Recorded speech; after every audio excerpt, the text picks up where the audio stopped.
And we are live. How's it going, everyone? We have a really exciting event, and this is really our first complete Solana event. So we went ahead and we collected the biggest projects from all corners of Web3 gaming, whether it's an NFT marketplace, a metaverse game, or a first-person shooter, third-person shooter. We have a really big selection here, and we just chose to focus on the most prominent NFT platforms. I think this event is most notable, and we can see it with a lot of users here, a lot of people looking forward to this event as the Solana NFT marketplace has gotten immense traction. It's been around this $1 billion market cap for a few months now, really holding steady. We just crossed over $1 billion in total NFT volume. So it's definitely a hot topic and one of the most innovative and exciting places on Solana right now. So while each project here has slightly different products, a slightly different mission, what they're really looking to build, we think it's exciting here at Solana News to really just get a complete holistic view of what is going on in Web3. Are we even calling it Web3? What's really all building here? So with that being said, I'm going to go ahead here and get into some one-by-one introductions, just give some context of the guests we have on. That way we can jump right into the discussion. So I'm going to kick it off today with someone who's no stranger here at Solana News, and they're focused on bringing AAA gaming to Web3. And the way that Nyan Heros is doing this is through a play-to-earn metaverse where users will be able to collect Nyans and Guardian robots while participating in a third-person shooter battle royale open economy. So for anyone who may not know, here's Max. How's it going, Max? Hey, good. Thanks, Greg. Thanks for having me. It's great to be here. Yeah, it's amazing to have you on once again. And what I was just going to say here is for anyone who might not know what Nyan Heroes is, we definitely did a live stream on here before. So I would say to check it out. And something that's notable is just the team behind the product you guys are building. So I'm really excited to see what Nyan Heroes builds, but even today, just to get your outlook on the Web3 gaming landscape. Yeah, absolutely. I mean, it's definitely, we're still in the early stages. It's still a very nascent kind of industry. And yeah, we don't really know how it's going to all pan out. And the great thing about, panels like this is that we can get a bunch of different projects that all have different goals.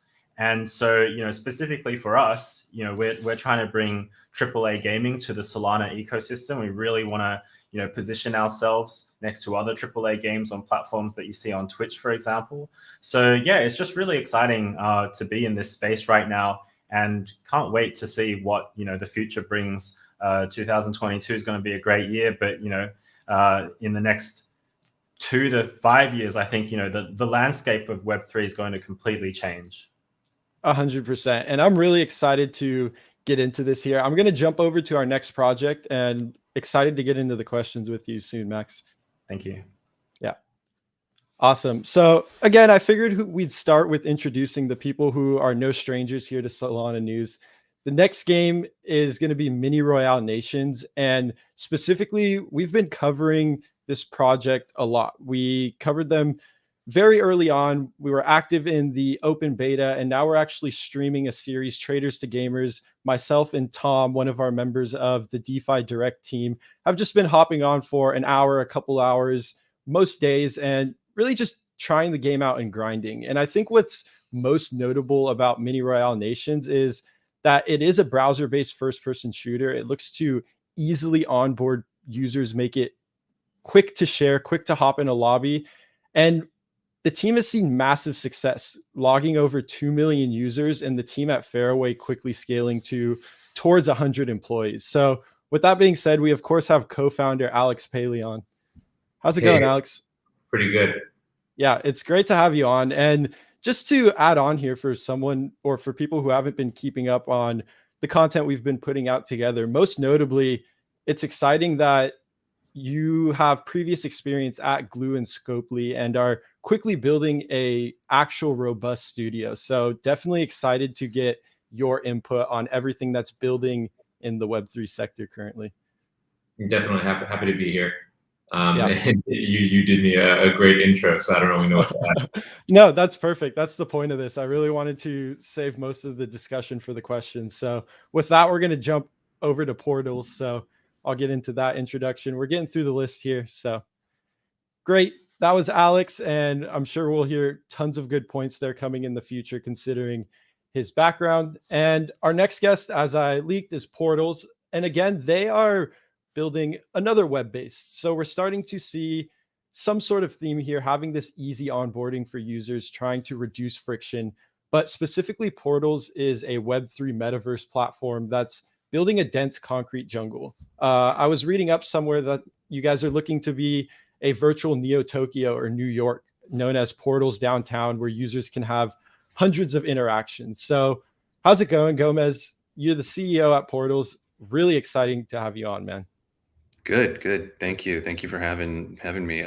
Yeah, so that's what we are building. Our team has really long history in gaming and kind of trying to push what is possible in the browser from a technical perspective. So we really just saw what was kind of going on in the metaverse space early 2020, and we're imagining something a little bit different, something where we wanted that dense city center. We wanted something where, it feels like you're getting off of a train and there's 100 things to do on a single city block, arcades and bars and shops and all of that. So, and, we wanted it to be, we were thinking about what would a awesome virtual city look like if Nintendo or Apple were building something, and it was just a really awesome, cool, curated experience. So we spent a lot of time thinking about what are those building blocks, and looked at some of the more accessible pieces of metaverse that were kind of out there, things like Animal Crossing even, where you could build really easily and go visit other people in multiplayer. So those as sort of building blocks were what we were looking at as a way to get to that dense city center so that people could just really easily build cool spaces, and then we populate the city with that sort of stuff. So that's kind of what we're doing in a nutshell. Yeah, that's awesome, Gomez. I like the Animal Crossing reference there. I like to think of myself as a Zoomer gamer, but I definitely do have a fair amount of hours on Animal Crossing there. So that's great to hear. And then something notable I also just want to point out about Portals that really has caught in my attention, the team's attention, and I'm sure a lot of people, is seeing both Binance US and FTX acquire spaces in the downtown. So definitely exciting on my front. And we'll get into more about your outlook on what's going on with the Web3 and NFT landscape here soon. Cool, thanks. Yeah. Awesome. So now we're getting into some core infrastructure that's needed in Web3 gaming. So hands down, our next guest has taken the NFT marketplace sector, I guess you would call it, by storm. And it's not to say that there's not competition coming, because we'll get into that as well. But Magic Eden hosts nearly 60% of all Solana wallets, according to one of their data releases. So this is something where most users are using Magic Eden. So of course, we had to have him on for this Web3 and NFT Summit. And today I have marketing lead Tiffany Huang joining us. How's it going, Tiff? Good. How are you? It's amazing to have you on. And I'm really excited to get your guys' input as really this real piece of infrastructure that connects these games to the open economies. The NFT marketplace is really the magic where this open economy is able to happen. So it's great to see you guys building the infrastructure, not only for games, but for NFT collections as well. Yeah, absolutely. It's been insane. Our journey has been crazy. We never expected this much success in such a short amount of time. We just passed our 4-month birthday. I actually love kind of tracking how long we've been around. Our first day of trading was September 17th. We now have basically 90% share of the market on any given day. And with that being said, we really welcome the competition, because I think competition is good. Competition makes our ecosystem healthier and better. And we're really proud of the infrastructure we've built, and really looking forward to seeing how games can actually use it for their benefit. So it's great to be here. Yeah, that's awesome, Tiff. And the last thing I'll just add on there is Magic Eden's notably backed by some big investors, Coinbase Ventures, Alameda Ventures, Solana Capital, and the co-founders of Phantom, I'm sure, amongst others, and angels. But very notable backing there. And I mean, the data goes to show for itself how many users are actually using Magic Eden. So great to have you on, Tiff. Thanks for having me. Yep.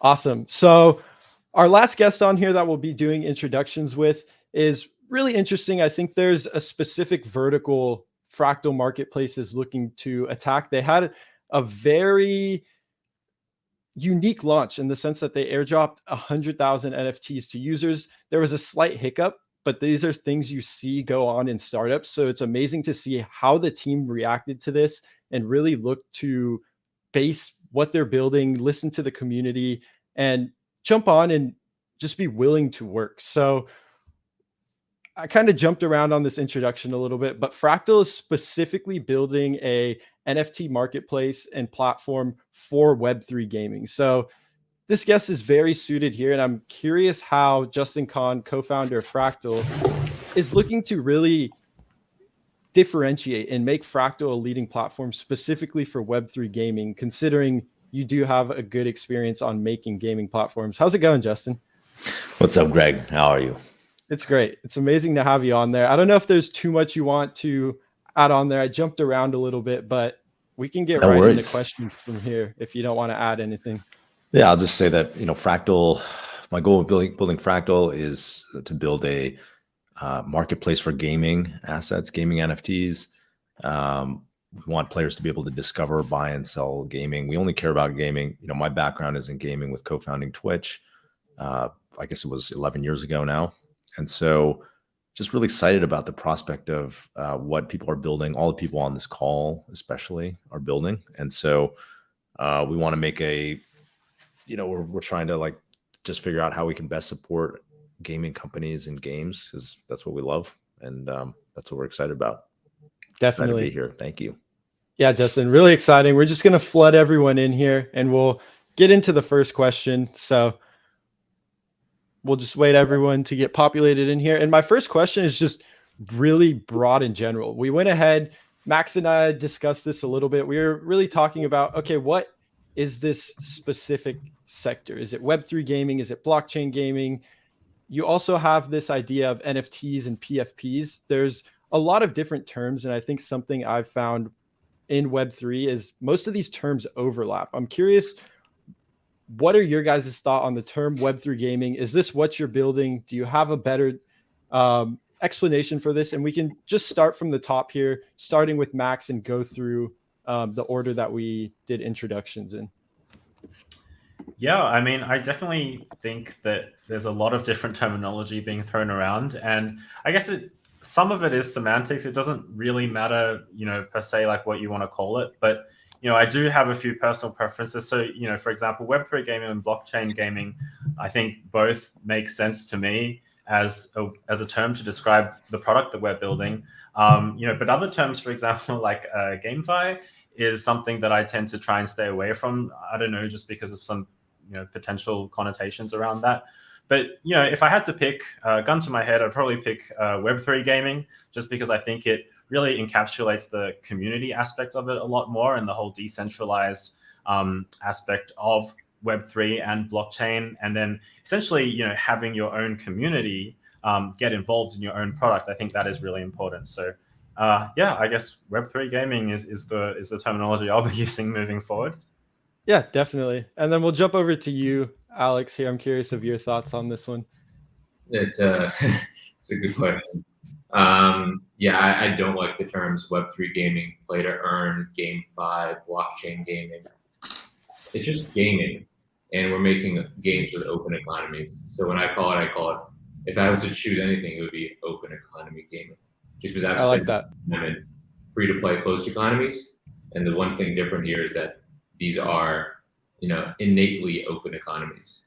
And that's what I think brought all of this to it. Is that you can do so much more in these types of economies than you can do in an economy that's dictated by a free-to-play game designer and a live ops manager. So I guess open economy gaming. Yeah, and I'm definitely excited to get into the open economy aspects. I know this is something that you've specialized in and have a fair bit of experience. So definitely have a couple questions geared to that I want to pick your brains on. And then from there, we can jump over to, who did I introduce next? I think it was Tiff here.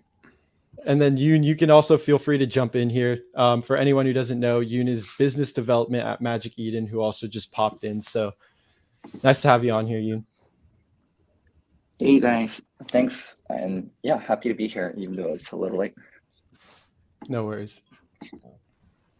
Yeah. And just to restate the question, it was just, what is Web3 gaming a good term? If not, what would you prefer to call this? And what does this shift fundamentally mean for gaming? That's sort of the idea here. Yoon, you want to take this one? Sure. For me, Web3 gaming means everyone has a stake. Right now in the gaming ecosystem, developers are pretty much I wouldn't say the main benefactor, but they have a lot of power and they pretty much get to control whatever goes on. They create the game, they create the IP, and the players are participants, and a lot of times nothing more. And especially for influencers and huge players that make strides in the game, that become superstars, that become esport athletes, they contribute in huge amounts and they don't see the same benefits that the developers see. And even for regular players that are playing on a day-to-day basis, that are committing their life, they don't see the same kind of benefits. Web3 gaming means you have a real stake. You have, real stake in the whole ecosystem. Whenever you play, you're earning. Whenever you're buying an NFT, whenever you're participating in a game long-term, you're getting a real stake in it. So you're getting a stake in terms of the ecosystem. You're getting stake in terms of the IP. That's what Web3 gaming means to me. Yeah, that's definitely interesting and a good point. It seems like the big fundamental shift here is one, open economy, and then more ownership of assets, regardless of what you want to call it. Gomez, I skipped over you here. You guys are specifically posturing towards the metaverse, but I'm curious what you think on these ideas. This is one of those terms that definitely overlaps. Yeah, no, I think you guys kind of covered it. Our feelings about it really is about creating amazing experiences, whatever you want to call it. We're excited about community ownership and the interoperability that's possible with this. Where I think it's going to take time for gamers to start to see that this is actually really, really cool. That you could bring in assets and items from other games into across different games and be avatars from different platforms and kind of bring them into other places. So I think it's just going to be a gradual progression, but ultimately it's going to need to be something that is an amazing experience that people are going to want to play every day. So whatever that ends up being called, we'll see. Yeah, definitely. And I think that's the fun discussion, because at some point there will be a couple terms that outshine the others. Granted, it doesn't really mean much. It's more of what's building. So it's interesting to get the builders on here and get their take on the idea. Justin, you want to wrap this one up with your thoughts are specifically coming from gaming experience as well? Sure. Everyone kind of said a lot, so I won't beat a dead horse too much. I think that I'm with Alex. This is not just blockchain gaming. It's going to be gaming.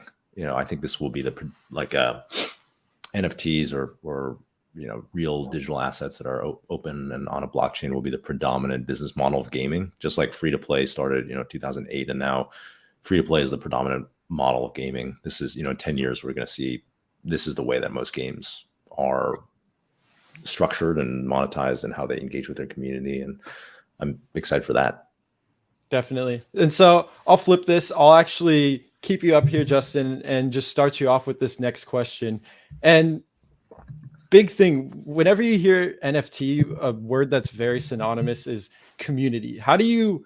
This is kind of a double question here. How do you build the community, and what's the hard side of the community? Is it getting these guilds specifically for some of you guys actually building games? Is it getting these investors, or is it getting the users, right? And then even then you have two different users. You have the users, one who are using the platform. Maybe I'm playing this game willing to spend money because it's fun, but then you have the users that are looking to earn. So what do you think is the most valuable, the hard side of the network? And how do you look to capture this? Yeah, I mean, I think it's definitely the community. Anyone can get investors. You know, everyone on this call has investors. Like investors, you just got to convince one guy to give you a check, and then you have an investor.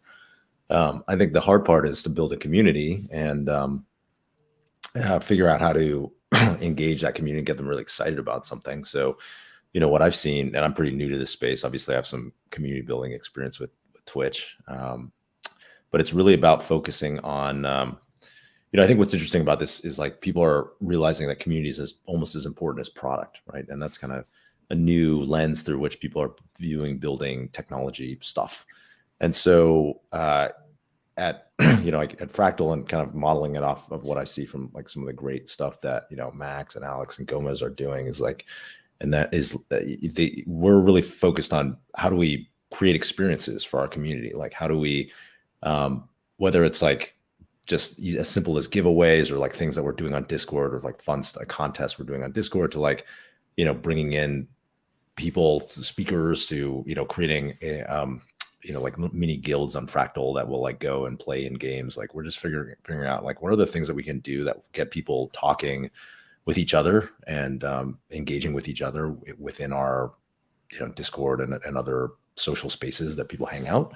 And we're just trying to encourage that. So we got a full-time team of people who are working on making that happen. And really it's just about listening to what people in our server like and then experimenting.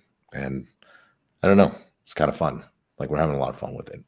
Definitely. Yeah. And I think you put it very well. I mean, this question is almost set up to gear it towards the community. I've heard all of you guys touch on this, and it very much seems like community is one of the core, most important things that you guys are building.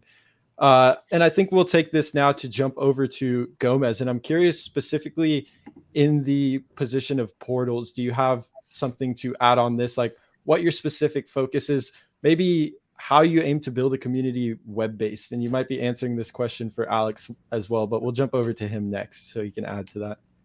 Yeah, I think as we are really focused on building an amazing product, you know, you are going to have a community that starts to build up around that sees that and is excited. And I think one of the things that we've seen that's pretty amazing is, you know, how engaged the community can be even at an early stage when community ownership is involved with, you know, we're all kind of building this together. So the level of super thoughtful feedback and ideas are just flooding, you know, all day long on Discord. And we have an amazing, you know, amazing community managers that are keeping everyone engaged and showing that, you know, we're all part of this journey together. And then there was something else I wanted to say on community was, you know, one of our things is we're trying to build kind of a city center, and community is obviously going to be really important for that. You know, we're trying to build the best city in the metaverse. So, you know, if you're going to want to visit, the community is a part of making a great city. So that's something that we're going to, you know, be really trying to be as thoughtful as possible about how to do that, how to bring in the right type of people and community leaders and all and that sort of thing. So very, very important for what we're trying to do. Yeah, that's awesome.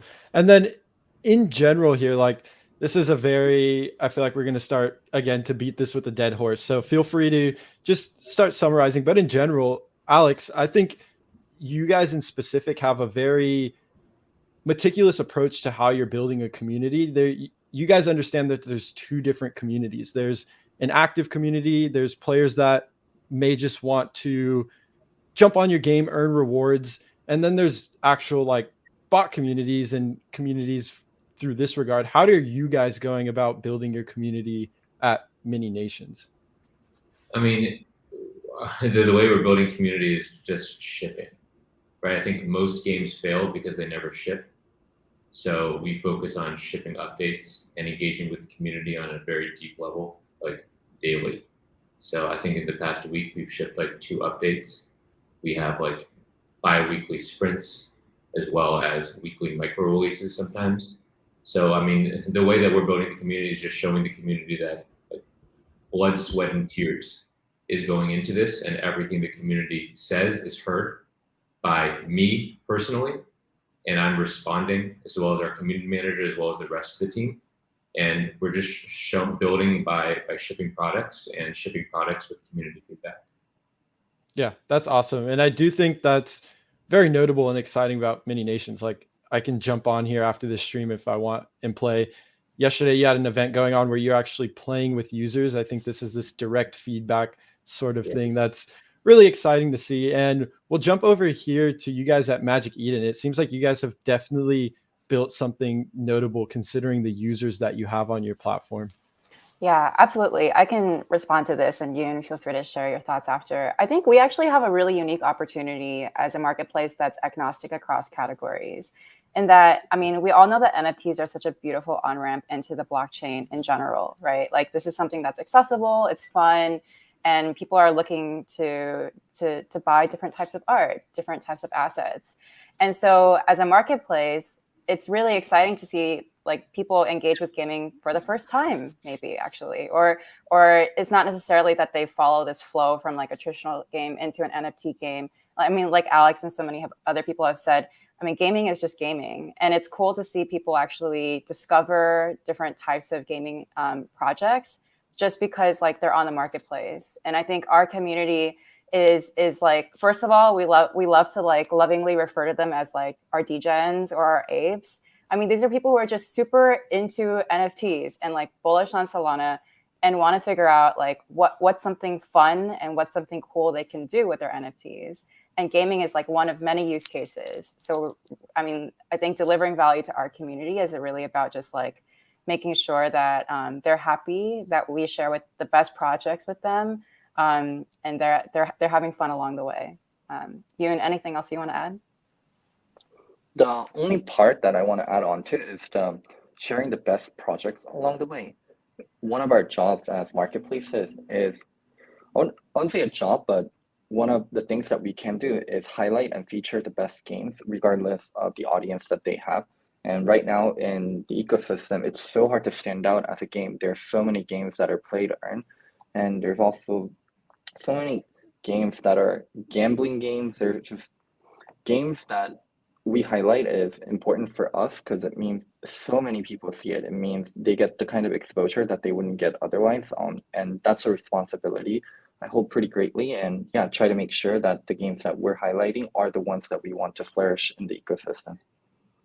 Definitely, yeah. And there are, I mean, the amount of projects that have entered the space and the amount of even lower quality games, even games that do a poor job at gamifying DeFi. It's very interesting to see these tried to be advertised as games, some of these things, in the sense where they are just a glorified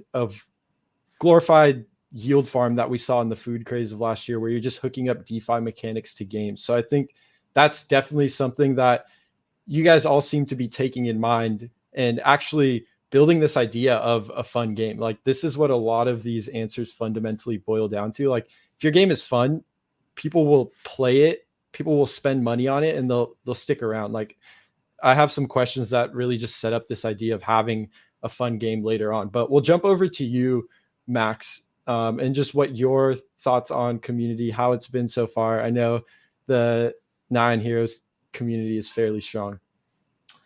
Yeah, absolutely. Don't want to, again, as you said, be a dead horse. I definitely agree with a lot of what everyone has said already. And I definitely think that, yeah, like building a community around your core product is extremely important. And just, I think staying true to your vision, because every community is different. Every community is going to band around a different thing. You're all going to have your own separate tribes. And it's just about, I guess, yeah, remaining true to your core vision, whatever it happens to be. So for us, we happen to have an IP that, for example, that is centered around cats. And so one of the really crazy things we had going, which was part of one of our whitelisting missions, was we had our community send in pictures of a cat, whether it was theirs or someone else's, with a slip of paper with their Discord name written on it. And that was one of the missions. And I honestly thought I would probably get, maybe less than 50 submissions, but we ended up getting well over 1,000 submissions. And it was the greatest day of my life because all I had to do was just scroll through looking at pictures of cats. So yeah. Yeah, that's awesome. And I think the main takeaway here is, one, if you're building a project here in Web3, crypto, DeFi on the blockchain, community is immensely important. And that's really one of the biggest takeaways here. How you get the community, there's tons of things, but having a real and engaging community is fundamentally important. I want to shift here to something more, I mean, it's still along this lines of the community. I personally have came to some sort of conclusion that the most valuable users, people in your community, for most of you guys, especially building gaming platforms, are actual gamers, people playing the game for fun. But we've seen this divergence where traditional studios are having trouble incorporating open economies, NFTs into their platforms. I think there's a lot to unwrap here. We saw how horrible the Ubisoft announcement went. And then even yesterday with this G2 announcement with the Samurai Army NFTs, I think the response was much better. But I just was scrolling through Twitter, and you still have these traditional gamers that are like, what is the point of this? Why are we adding this in? And it seems like there's a barrier here.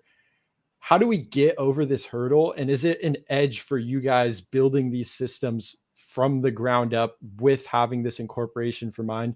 Does anyone want to jump on this first? I would love to, Greg. Yeah, go for it, Ian. So for those of you guys that don't know, I used to be a professional League of Legends player, and I also used to be a professional head coach for a League of Legends team.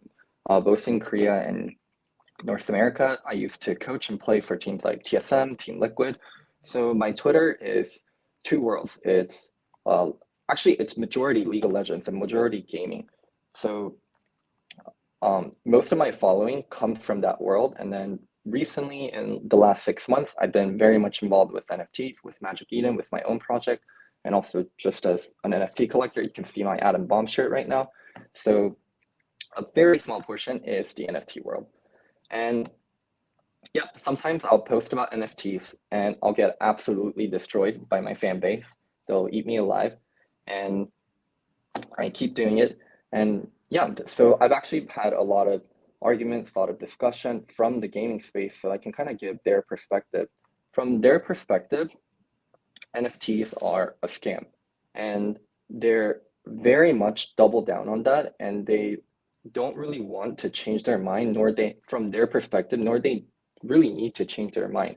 And to give them somewhat credit, there are a vast majority of NFTs that are a scam, that are going to soft rug, that won't deliver. And there's very few that will actually be able to deliver. And then when we do go to games, a huge problem is the current ecosystem and the current go-to model for game is free to play. You look at the biggest games that are available right now: Fortnite, League of Legends, Valorant. A lot of these games have a paying element to it, but you're paying for cosmetics or you're paying for convenience. You're never paying for power, and you're never paying for the rights to play. All the games are free to play as is. And then you go into BlockFi games, you go into NFT games, and comparatively, they're not going to be as good. These games are developed by AAA studios, have been in development, some for over 10 years. It's really hard to match up as a product to that. So just from a gamer perspective, they don't see, hey, I really don't really have a reason to play this. I have League of Legends right here. Why do I need to go and play your game? I have Valorant right here. Why do I need to go and play your game? But there is revolutionary things happening. Web3 is happening. Blockchain-based games are happening. NFT incorporated games are happening. Play-to-earn games that will be good, that will have value, is happening. But we're at the very, very early stages of that. And yeah, these gamers telling us, hey, we don't like your NFTs, we don't like your game, is part of us being early. If we're not early, then everyone's going to be on board with us. The fact that these people are so against us is part of the reason why we're early and why we can feel good about being early. But I think from an ecosystem perspective, the best thing we can do is educate. These people, gamers are going to be our biggest ally in terms of getting mass adoption, in terms of NFTs and all these DeFi games. And yeah, I think it's our job as thought leaders in the industry to educate and to explain, yes, there are bad NFTs. Yes, there's NFTs that are scammed. This is what we're trying to do. Yes, Ethereum can be really horrible for the environment, but why are we judging the technology in its infancy in terms of its energy efficiency? Things like that. I think there's so much responsibility on us to educate and to tell people, hey, here are just some copy pasta you saw on Reddit. Here's some copy pasta you saw on Twitter. These parts about NFT gaming is not true. Hey, your idea of NFT is skewed from all the things you've been exposed to that aren't really complete and that weren't best done. This is what's actually possible with NFT. This is what the tech can actually do. So yeah, I think that's why they're the word I like to use is jaded, just due to not understanding the technology, not really being properly educated, and also there being tons of misinformation that keeps getting passed around. Yeah, that was very well put and interesting perspective. From my end, I played a fair amount of games, a lot of Counter-Strike, League of Legends, some more open economy games, nothing too heavy open economy or notable. But just to add on here, like, I think there's, yes, this fundamental disconnect, just this hurdle that we need to get to, as I was saying. When you play games, when you play Valorant, when you play League, you have this temptation to buy skins regardless. So to actually own them, have utility, and know that, okay, this isn't going to be untransferable. I lost my time. For me as a gamer seeing this, it's like, oh, wow, there's just a massive disconnect here. And I think part of that is speculation. To continue on and open this up, like, on this temptation to buy skins, I've been grinding this mini nations battle pass, and it's like, we're playing the game, we're going through the battle pass, and Tom and I, the person streaming it with me, he's like, yo, this skin's sweet, we have to grind to get the skin. It's this same fundamental concept. So they're really, it's just this disconnect. It almost seems like, even my gamer friends who I try to talk about these things, what are your guys' other thoughts of the hurdles on this? Maybe specifically Nyan Heros and mini nations. Like, how are you guys attacking this as you're building it from the ground up? Yeah, I mean, I think you hit the nail on the head when you're saying as you're building it from ground up, because I think the problem at the moment, or the disconnect at the moment, is a lot of these studios, for example, like Ubisoft or Square Enix, they're taking a top-down approach, and they're trying to, I guess, use existing communities and kind of shove something down their throat that they don't really want. And, that's obviously going to cause a lot of friction, because these players in these communities already have a certain expectation and they're not really familiar with anything else. And so I think, to your point about building things from the ground up, which is kind of what we're all doing here, it's building your community from grassroots. It's having people on board already that already understand, the benefits of the ecosystem that they're already in, and then developing from there. And so, I don't really know what's going to happen, but my best guess would be that the next, game, for example, that is able to bridge Web 2 from Web 3 is, in my opinion, it's going to come from the Web 3 side, building ground up to then bridge that gap, rather than from the Web 2 side, sort of coming from top down and then trying to bridge it there. So that's just my opinion. And that's why I think what we're all doing here is so important, because, we're kind of the pioneers in a sense. Definitely. Does anyone want to add on to this one? Any extra thoughts? Yeah, Justin?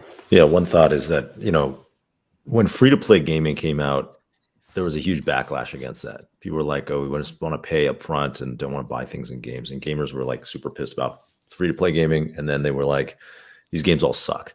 And then, these were like, this was when Zynga was out there, the Farmville, they were like, these games aren't games. They fucking suck. I hate playing them. This is never going to be a thing. And then, now the games are Fortnite or Free Fire. They have hundreds of millions of players.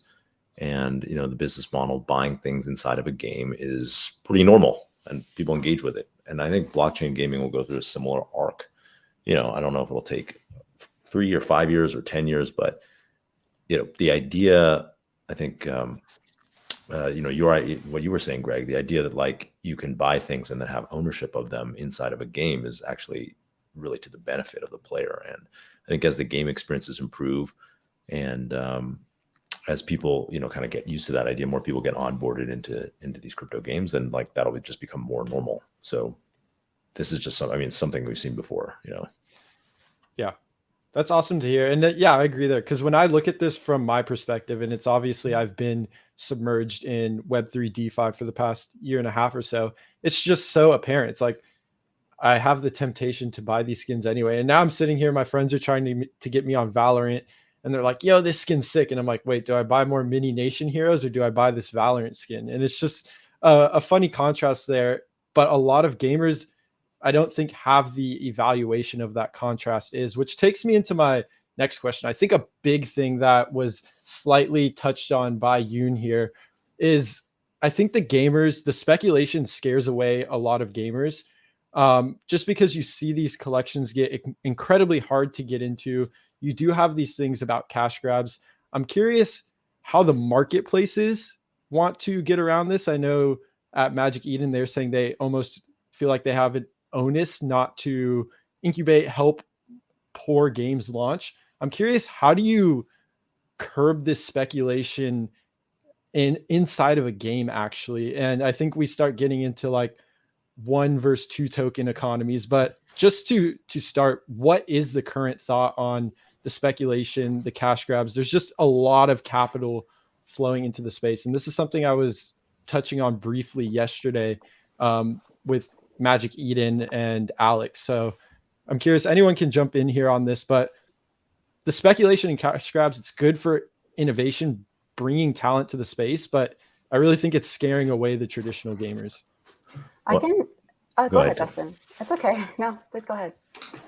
I was just going to say really quickly that I think that the games will go more and more free to play. So at first, like a lot of these games are not, you don't have to, like, things started kind of with Axie where you have to make this huge upfront investment, right? It turns off a lot of people.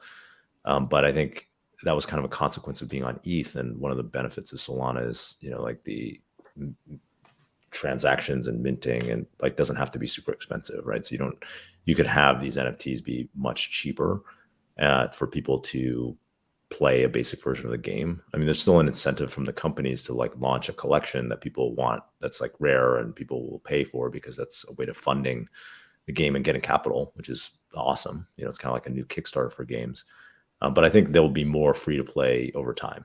Most of the people I'm talking to are working on something that's like more free to play, where you don't have to pay to try the experience. And I think that will bring in a lot of people.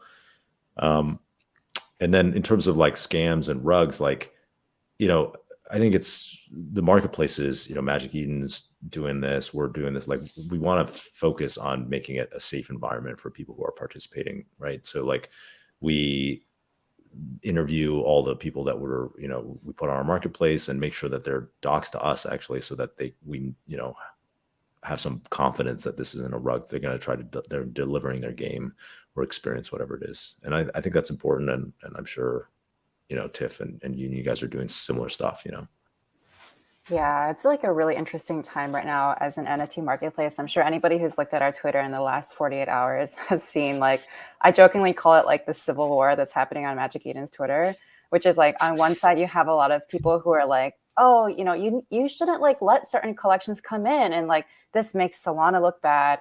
And then the other side that's like, if I wanted censorship, I would have moved to North Korea. And, this like kind of like, oh, Magic Eden as a marketplace, you should be promoting decentralization. And like, I get it. I really do. I have a lot of empathy for both sides.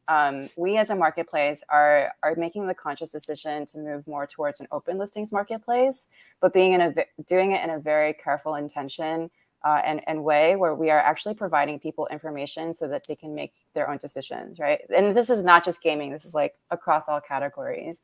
I think there are certain levers we can pull by providing different badges, by providing flagging mechanisms, by providing different levels of discoverability, so that people, have and are educated on the topics that they're interested in, whether it's like if a project has doxed or whether a project, has a provenance badge, meaning like it's actually a verified like candy machine rather than like somebody uploading a copy of somebody else's collection. I think like we as a marketplace see our role as not really being, tight gatekeepers about like what collections get listed and what doesn't, because we're trying to like help grow the space. But of course, when it comes to gaming, I think, whenever we have a launchpad project, we're very careful and we talk to the team, we ask that they docs as well. And, we hope that these kind of this balancing act of wanting to promote like openness while also having some safeguards in place can lead to a better ecosystem. I don't know if you wanted to jump in specifically on the gaming front. Oh, I think you covered everything beautifully. All right, sweet. Cool. I want to jump over to Alex here, who specifically really likes this idea of open economy. And something I feel like I see many nations doing is this idea of taking this Genesis NFT and spreading the value across the ecosystem, whether it's through your 2 tokens, the land. I think this is a great way to lower barrier entry, also give a lot of mechanics. You can just adjust if there's maybe the land's too powerful, you have other things and ways to create friction. I'll let you take this away. What's the idea behind having multiple of these digital assets in the ecosystem? Does this solve the problem of speculation, kind of move it around, give you different variables to play with? You mean having multiple different types of NFTs? Yeah, so you guys have, for example, you guys will have your Gen 1. You'll also have so you had the first ones. You'll have a Season 1, Season 2, also the land, and then your 2 tokens. What is the purpose of having like all these different aspects of the economy? I mean, this is sort of the game that we're making. And the rationale for having 2 tokens is that's what's needed to sort of power this in-game economy that we're building. And we have the concept of land. It's natural that land has buildings, right? So buildings must have utility. We have characters. It's natural that the characters have armor or costumes. Like we have guns, so guns are NFTs. We're going to have a lot of different types of NFTs. And I think the thing is, like, NFTs are just in-game items, right? There's no difference, except now these NFTs are innately tradable. Like peer-to-peer marketplaces like inherently exist in our game. And that's the way that we've designed it. And the economy that we've designed like empowers that peer-to-peer trading. It doesn't try to dissuade or even ban it, which is the thing that's most common in free-to-play games. So yeah, we're sort of leveraging the blockchain as we need it. Like our denomination of tokens is because we need it, and that's the game that we're making. Yeah, and I think a big thing that I was thinking about is just how the value will spread across all of these different assets. It's not just one collection here that everything's going to run to. There's a bunch of different entry points in the game. So I think that's something unique versus just having maybe a super small 1,000, 2,000 collection. And it's like, look, you need this if you really want to enjoy the game. So that's where I was kind of getting with that. Yeah, I mean, and then it's free to play, right? And at the end of Season 1, there will probably be like hundreds of thousands, if not millions, of NFTs generated, because every item that a person wins from the battle pass or from season quests is an NFT. And our job is to make sure we have a balance of sources and sinks, to make sure there's always utilization for those NFTs. There is incentivization for creating roster breadth, right? It's like if you have all of these quests or all of these battle passes that give out a ton of NFTs, people need to use them, and there needs to be an incentive for people to always collect. So yeah, there's always going to be a reason to keep collecting different seasons worth of NFTs, whether they're characters, buildings, whatever. Yeah, that's awesome. And then we'll jump over to you, Max, because I know you have definitely thought about this as well. And I was going to ask 1 token versus 2 token, but I know both Mini Nations and Max is going for the 2 tokens. So maybe you just want to outline your thought on that, because I think your same idea is like making sure that the only way to get onboarded through your ecosystem is not speculation. How are you guys doing that at Nyan Heros? Yeah, I mean, just like Alex was saying, I do, and yourself, I think most games coming out these days will, or rather have been focusing on a free-to-play on-ramp. And so essentially that's what we're doing as well. We'll also have a free-to-play on-ramp. So it's not going to be a prerequisite for any new player who's wanting to try out the game and get a taste of what the different game modes are going to be like to actually force them to purchase, an NFT that is, $500 to $1,000. So, I totally agree. I don't think that is sustainable in the long term.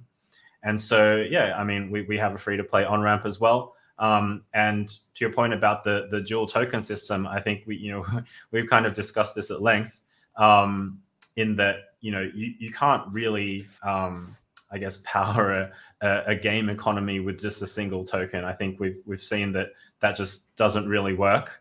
And so, yeah, it makes sense to have a dual token economy. We happen to be doing ours a little bit differently to some others, but yeah, I mean, I think we covered that in our interview already. Yeah, definitely. One thing I will say, the funny thing is, I don't think the dual token setup is probably the optimal setup either. I think in free to play, it also went from there was one premium currency, and then all of a sudden you had a hard currency or a premium currency, and then a soft currency. And then, of course, live ops became a thing. And then all of a sudden games had, I think the last game I worked on had like 40 different currencies, where each currency was for specific events. And then we had some mechanism on Black Friday where people would dump all of their shit currencies, and we literally called them shit currencies because they had no utilization anymore. So I think like we are at the very beginning, and there's definitely going to be an evolution in how these economies are going to be created, and an evolution in how many tokens there are that need to power the economies. And the funny thing is that in life we have one token, right? And that's the currency that you trade with, like the dollar. But in games, I think we have seen that more than one token is probably the optimal way to run like a virtual economy. Yeah, and I want to take go ahead. I was actually going to say, sorry, it's a really good point that you brought up the dual token versus potentially multiple tokens, because yeah, we're actually thinking ourselves potentially toying with the idea of having a 3 token system. Because to what Alex mentioned, most games these days have a hard currency and a soft currency. And currently, the utility token in games is only the equivalent of the hard currency in game. And the native token is actually got nothing to do with the game itself at all, for the most part. And so we were thinking of having our native token, our utility token, which is essentially the hard currency, and then a soft currency in the game as well. That's something we're thinking about. Not sure if that's what you guys are thinking as well. Yeah, we're going to release like an update to our white paper in probably like a few weeks. Mm-hmm.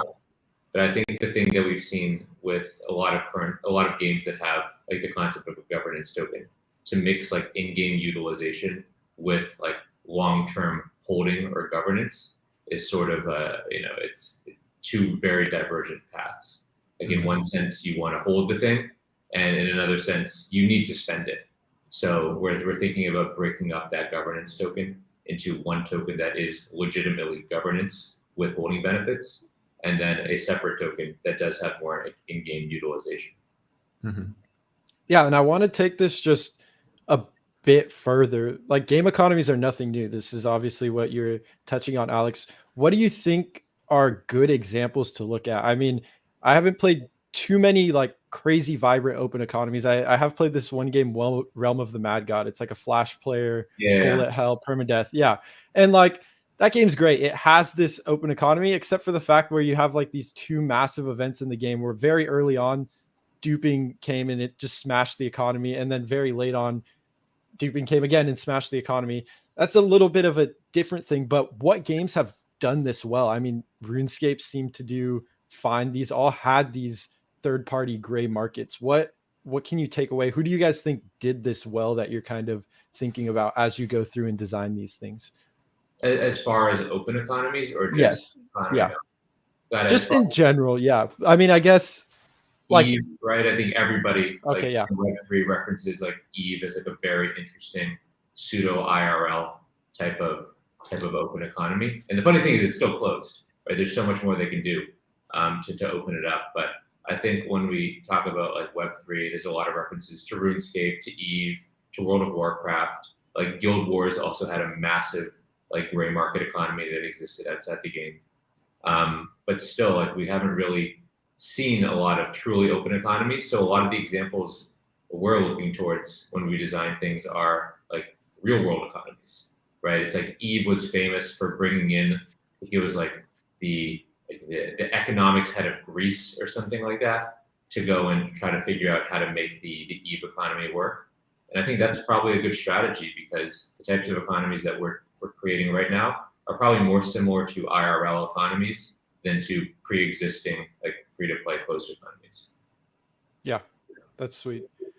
And then just my last spin there. I think something notable, I was talking about how this game, Realm of the Mad God, had duping, had this fatal bug, but the game still worked because fundamentally there were people that thought it was fun. So that gets back to this fun idea. Like, I think a key to having a good game economy is like, as long as people want to play the game, they're going to play the game, and the economy is going to set in, whether your token ends up being like, let's put it this way. There's no way all the people that are getting into Web3 gaming are going to make anywhere near a wage from this. So I think it's just something where we see these economies start to balance off. You're not going to become the next millionaire for grinding this game, but you may be able to transfer this value out of the ecosystem. So that was just kind of addressing my duping thing. And to take a step back, I know we have Web3 gaming, we have some marketplaces. I want to just get more in general and just talk about like, what is your guys' most focused vertical you're looking on right now? Like, where are you really driving home on, spending most of your time, like in this current point of time? Where do you see your edge? And we'll start with Justin at Fractal, go through to Gomez, and then over to Magic Eden. Yeah, thanks, Greg. So obviously it's gaming. You know, I've come from a gaming background. At Twitch, we really focused. You know, we had the site actually beforehand that was, you know, everything. Anyone could stream anything they wanted, and we made the conscious decision to say, hey, let's focus on gaming, which is at the time was only 3% of the traffic. We're like, let's just triple down on gaming. We love gamers. This is the content that we like to watch, and we focused on it. And obviously, you know, became something that far exceeded our expectations. And here at Fractal, it's the same thing. We're just really focused on gaming. We're gamers. We like the gaming experiences. And so we think of our customer as the developer making a game, a blockchain game. And that's entirely our focus. Like, so, you know, it's pretty simple. Yeah, definitely. And then, oh, sorry. The question is like, how do we see our role in gaming? Is Or no, just like your specific vertical at Magic Eden. Like, what do you think is like the best thing for you guys to be focusing on right now? Just to, you can even take a step back from Web3 gaming. We got a little deep there with Alex and Max. So I know some of those questions don't apply to marketplaces. Yeah. No sweat. I think it's a really interesting position for Magic Eden right now to think about different categories. You know, frankly, now that we have majority market share on Solana, the question is like, where's like the next 10x growth coming from? And I think like, you know, we see a lot of collections on our site as the introduction for what's to come. And that can be anything across sports. It can be across photography and art. It can be across music, and it can also most definitely include games. So I think we're working to figure out like all the different types of use cases and the different verticals that we want to pursue. The first one that we did launch is Eden Games, which is now readily available on our sidebar. And that's where we want to do fun things like hosting tournaments and showcasing all the games that we have. But in the future, I think there will be other categories that join that sidebar. So that's all I can say for now. Definitely. That's exciting. Cool. As far as as far as verticals, you know, like a lot of game designers, whether it's indie teams or AAA teams, you know, at the game design is often based on just something that the creators want to play. The game designers want to play themselves. So that's definitely the case here with Portals, where, you know, we weren't really seeing a very interesting, more accessible metaverse emerging, something that we would particularly want to hop into and play. So so we're looking at things like Second Life and VR chat that are a little bit more niche, and seeing that, you know, we wouldn't really get into that. This type of stuff that we would be into was more mass market. So again, Animal Crossing, something that's just really accessible. And then we're looking at examples of games that have done really awesome virtual cities. So Yakuza, Grand Theft Auto, very cool cities to explore. We weren't really seeing that emerging. So it's like, how do we do that? How do we build that? So we're kind of scratching our own itch, and that's essentially the vertical that we're, you know, focused on, is as gamers that are interested in games like Animal Crossing and Yakuza and exploration, like what would we want to play? So yeah, that's definitely interesting there, just to hear like the specific focus you guys are all taking there in general. And I mean, something I want to get into is just the idea of, I asked the specific vertical. All of you guys seem to be taking on something along the lines of NFT, Web3, metaverse, these things. And with big news, I pulled a quote here from Chairman and CEO of Microsoft. There's obviously that big news of Microsoft acquiring Activision Blizzard. Gaming is the most dynamic and exciting category in entertainment across all platforms today. And, oh, geez, can't even read the quote. Across all platforms today, and will play a key role in the development of metaverse platforms. So I think that last idea of the metaverse is pretty massive here, that now you have these two unicorns, Microsoft and Facebook, really almost in like a metaverse race, it seems like. This value that's coming in, I mean, this was like 68 billion. That's definitely way more than what we're seeing here in Web3 gaming, metaverse, and NFTs combined. For you guys building all of this, I think it just means massive upside. You guys have the head start on this. What are your thoughts in general of just like these traditional players coming into the space, and how do you see that for you as opportunity? Like, how do you look to leverage that versus them just kind of coming in and soaking up the market share? I think it's great news. It's like the biggest vote of confidence that you can have. I think I read last week that, like, or it was a couple days ago, even Walmart wants to be a marketplace for NFTs now. Man, like when Walmart is involved, like that's when you know. But you know, honestly, like I think we feel pretty good about it. I don't think we're like afraid. I think like one thing I do want to mention is that when we talk about gaming, NFTs, and these metaverse experiences, I don't think gaming is actually, it's not actually mutually exclusive. Like, first of all, like a gaming NFT, it can be a game, it can be token gated access, it can be like a social club, it can be like so many things. And then on top of that, like gaming can actually intersect with so many other industries and verticals, whether it is like, you know, metaverse fashion, or like, you know, whether it's like, let's say another vertical that we want to pursue. So I just actually think it's such green space, and it's a really exciting time for all of us. And I welcome the competition any day. Yeah, and it's amazing. And just to build on that one more thing, like I really want to take this last question to get into what you guys see in the broad. I feel like it's always so zoomed in under a magnifying glass here. You have like, oh, when token this, when next update. But what it really seems is like the big players are coming into the space. They're starting to invest and build. These things don't happen overnight. This looks like there's a lot of momentum coming into the space, whether it's for the next 1 to 10 years, seeing these big players posture. I mean, another just piece of exciting news is FTX and Lightspeed teaming up. We see Amy Wu now joining on FTX Ventures. There's that 2 billion fund that launched. Specifically, what they've disclosed is 100 million Web3 gaming fund. Like, just to tie this all together, it's very much just the same question, but like, what are the largest upcoming developments, or what are you guys most excited for coming up in Web3 gaming, blockchain gaming, all of this? We can start with you, Alex. I know you have a hard stop here in a second, but like, what are you most excited to see in the next 1 to 5 years? Just really fun games, and I think some of the people on this call are probably going to build those really fun games, and it just takes time. So yeah, really excited to just see some awesome games come to market, some really interesting like peer-to-peer and open economies come to market. So, you know, I don't have to go on gray market forums anymore and pay things with PayPal and never get them. So yeah, just really excited. And I have to go, but I just want to say it's a pleasure to be here. Yeah. And I think the people here are building some like amazing things. Definitely. It's amazing to have you on, Alex. I'm sure we'll hear some updates from you in the future, and we're definitely just watching what you guys are building at Mini Nations. Thanks for joining us, man. For sure. See you guys. Yep. I would Cool. love to add on to what Alex said regarding fun.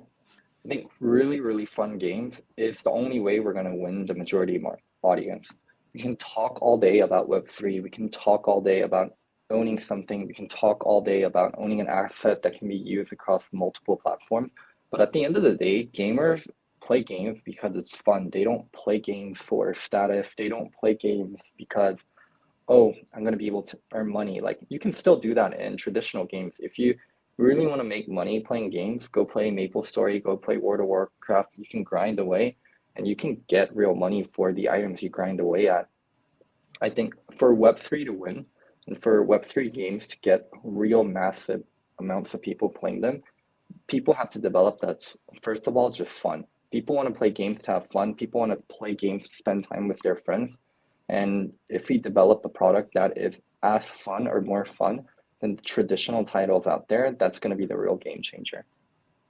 Yeah, I agree. And it just goes back to what I was talking about, that game Realm of the Mad God I'd play. It got wrecked by duping on 2 different occasions, and economies still exist. People are still playing. I think a big thing to understand is, okay, it might be a little bit easier to earn, but I don't think the earning potential is going to be this crazy different thing where it's like there's not many people grinding these games making a full-time living. Maybe there's a handful of really good players, but fundamentally this just comes back to these still need to be built for fun with this added bonus of being able, okay, maybe I do want to transfer my value from Nyan Heroes to Mini Nations to Portals.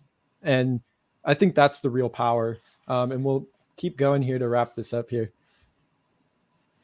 for whoever else wants to jump in, Max or Gomez. Yeah, I kind of lost my train of thought. What? Yeah, it's just like we're just very broad right now. Obviously, that's what's happening. And just what are you excited for to see develop in the space? What do you want to see develop in the space? And yeah, that's sort of I think, personally, I'm excited to see all these projects essentially trying new things, because I think, again, we're in such an early stage of the whole Web3 gaming industry that no one really knows what is the best way to do anything. I mean, we have certain models and certain projects that are, already out there that are doing their thing, but I don't think those are going to be the final iterations of systems or token designs, architectures, economies that actually end up being what Web3 gaming is essentially going to be in the future. And so I'm excited to see people, entrepreneurs, engineers trying new things and not just, I guess, slapping something that worked for project XYZ and then saying, well, it worked for them, I'm just going to do it here. Because I think we're way too early to be copying other projects right now. I think it's really on us to be brave and be bold and experiment. So yeah, I mean, we have some pretty interesting things in the pipeline that are very different from what other projects are doing in terms of their token design and architecture. And I don't know if it's going to work, but we're trying because we can see some of the problems that exist already in some of these economies. And damned if I'm going to be just reiterating the same thing when I know there's existing issues. So that's what I'm personally excited about. Yeah, it's nice to see the innovation. Yeah, to touch on the kind of 2 of the last topics in terms of the big players also starting to get involved. It's something where you will see people coming in without the right grassroots kind of community owned plays in gaming, and you're already seeing a bit of a backlash when that does happen. This stuff, I think we feel very confident that the grassroots community owned kind of living through the ethos of what Web3 is doing is going to be a big factor in doing this stuff right, where our community and the people that are in this space are seeing that there are a ton of awesome possibilities with gaming. And you've seen examples of, like in Diablo, they kind of tried to add a real money marketplace, and they just kind of shoehorned it in. They just slapped it on, probably came from wherever that initiative came from. It didn't work out, right? It wasn't really well thought through, where it's like, okay, this is great for the players, for the economy, we're doing something really interesting. So I think that grassroots community ownership model that we're all following is going to be a big advantage to kind of what other people kind of trying to just hop in and slap in NFTs to the product. And then the thing that kind of ties into what I'm excited to see is that there are a lot of really cool possibilities on the gaming side, where your average gamer right now maybe is very skeptical of gaming. They will see and they will be skeptical when a big brand just slaps NFTs on their product.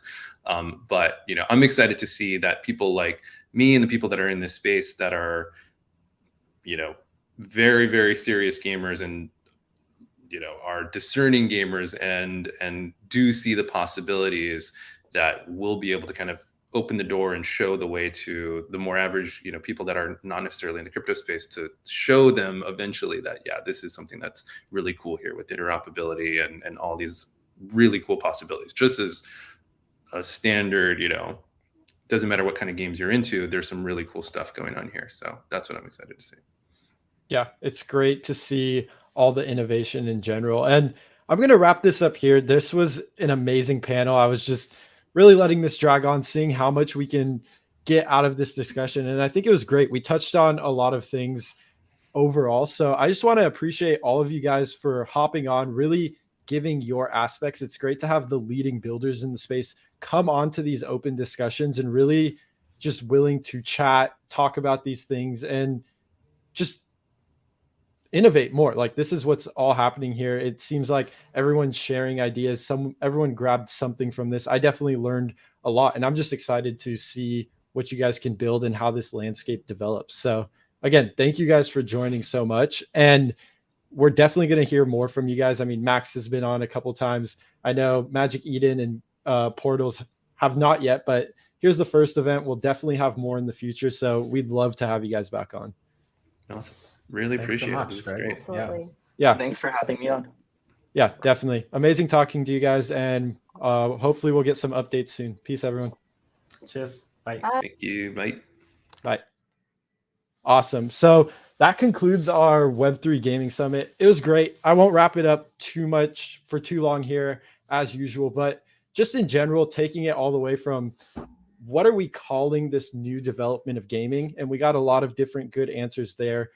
How do you get gamers in? What is the most important aspects? How are all these projects different? And I think the core thing that we're seeing is just the innovation is running wild, and also entrance into the space, seeing people like Microsoft, FTX, Facebook, all posture towards the metaverse lets us know that, okay, this trend is very volatile currently, but in the next 1 to 10 years, like, the biggest people in the tech industry, the biggest companies in the world are posturing to grab some sort of piece of this pie. So it's amazing to talk to the people that are building on the ground level and really have an aspect of what's going on. So I'm going to wrap this up here. We definitely want to do a ton more of events like this. So what I would say is subscribe, like the video, and that's going to let us know that you guys want to have these guests back on.